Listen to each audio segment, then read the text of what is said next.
Hello বন্ধুরা, আমাদের 3 প্রজাপতি চ্যানেলে আপনাদের সবাইকে স্বাগত। আজ আমি জিরেনিয়াম গাছের পরিচর্যা দেখাবো। এর ফুলটা দেখতে বেশ সুন্দর হয়। দেখুন, আমার গাছটা একটু অসুস্থ হয়ে গেছে, তাই ওকে একটু ঠিক করার চেষ্টা করব আর আপনাদের সঙ্গে শেয়ার করব।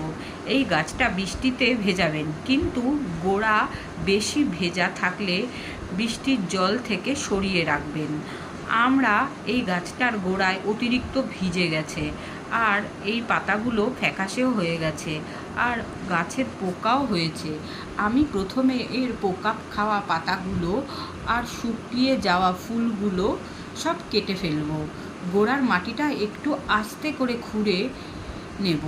তারপর এখানে আমি একটু ভার্মিকম্পোস্ট, নিমখোল 0-52-34, লেদার মিল্ক, ফাঙ্গিসাইড আর শিংকুচি সব একসঙ্গে মিশিয়ে নেব। তারপর গোড়ার সাইড দিয়ে করে একটু করে দিয়ে দেবো। তারপর পোকার জন্য আমি 10 ml কাকা 2 লিটার জলে গুলে স্প্রে করে দেব।